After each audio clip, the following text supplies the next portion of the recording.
सौतेली माँ बने पहलवान के सामने पहलवान की बेटी ममता को खूब प्यार करती और जैसे ही पहलवान घर से मंदिर जाता तो उसे ताड़ना देती और खूब काम करवाती और कहती है अपने पिता से मत कहना नहीं तो बहुत मारूंगी।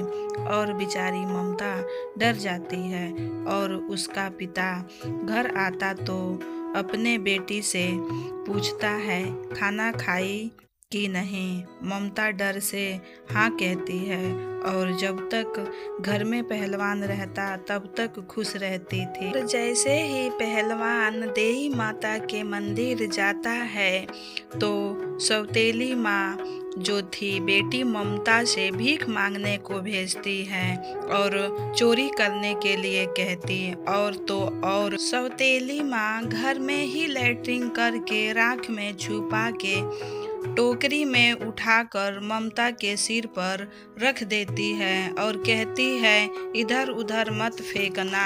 बेचारी ममता अपनी माँ को याद करती है और रोती है और ममता की माँ दुखिया अपने पिता के घर भी रहकर बेटी ममता को हमेशा याद करती है और पता लगाती रहती है कि उसका पति पहलवान कहीं जा रहा है तो मैं जाऊं अपने बेटी को ले आऊं अपने पास। और सोचती थी पता नहीं कैसे होगी। दुखिया की सौतन जो अपनी बेटी लेकर आई थी उसका नाम सीमा था। उसे कोई काम नहीं करने देती, बस उसके नज़र में बस ममता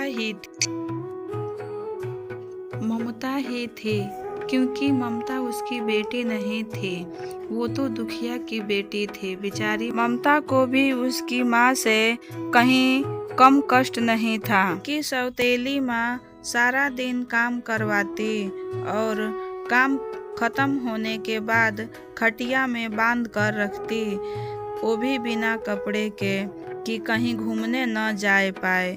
और जब उसके पिता पहलवान का टाइम होता तो घर में आने का तो ममता को कपड़ा पहनाकर और रस्सी से पाँव खोलकर उसे अच्छे से व्यवहार रखती और सोचती है उसके पिता पहलवान को हमारे कारनामों पे शक न हो जाए। पहलवान घर आता है और अपनी बेटी से पूछता है ममता इधर आओ।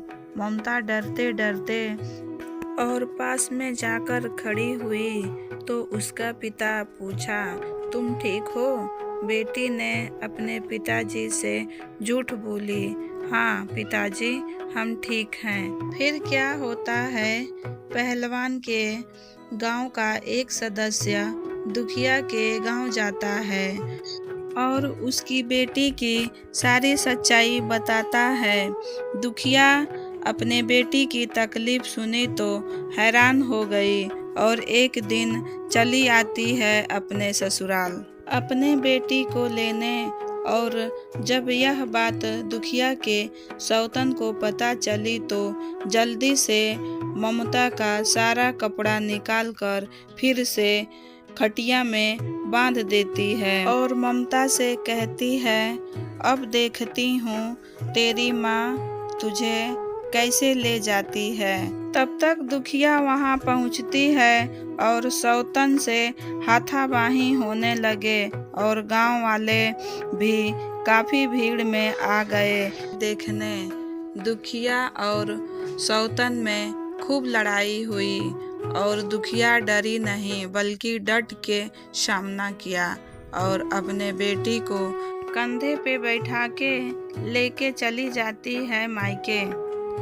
तो दोस्तों आगे की कहानी हम अगले एपिसोड में बताएंगे। तब तक के लिए आप हमारे चैनल पे बने रहिएगा और साथ ही साथ हमारे वीडियो को लाइक करें और हमारे चैनल को सब्सक्राइब करें। Thank you.